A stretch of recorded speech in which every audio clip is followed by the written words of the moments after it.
Okay, so here's how I did my 2-barrel carb on mine, along with everything.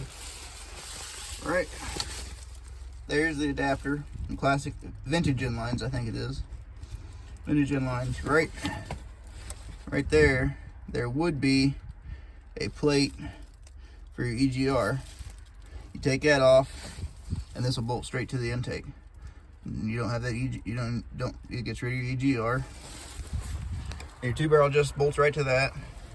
And when you get your adapter, it'll have a little cone like center plate that goes inside of it.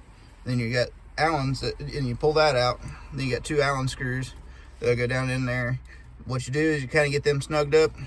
Then you drop that little plate in there, and then it'll kind of get it all centered. Because if you don't get it centered, you're gonna have a bad time.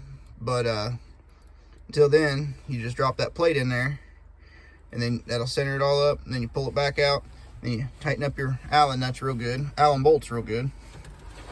And then your carburetor goes on top, and I'm just running some carb studs from that I picked up at AutoZone. And then right here's my throttle cable.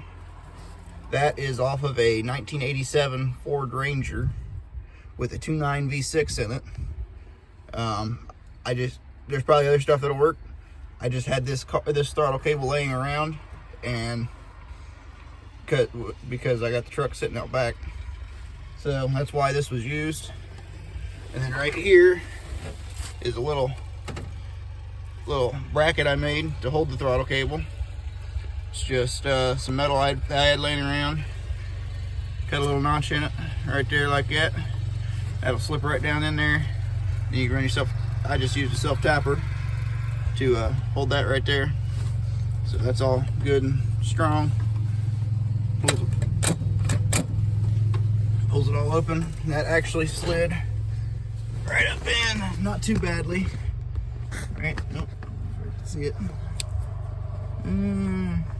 Yeah, I see it right there. That's the stock plate. I think it was the stock plate from the Maverick. I just kind of slid that in there, and it clipped into there still. Screwed it back in place.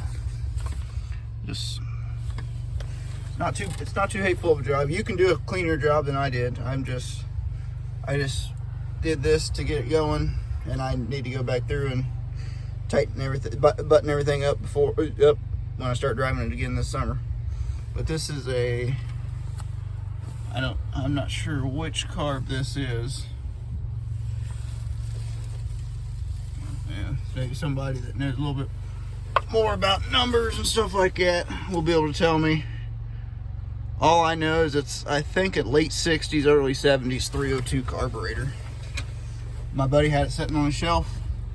Oh, there's some numbers right there for you. My buddy had it sitting on a shelf, and so here you go. That's what you need. So that's what we threw on there. This right here, this is my vapor line filter.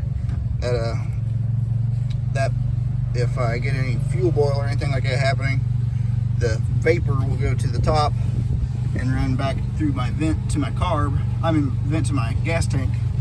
Keep from vapor locking. But yeah, any more questions, let me know, and I can get you some more videos on it. This is a 76 250.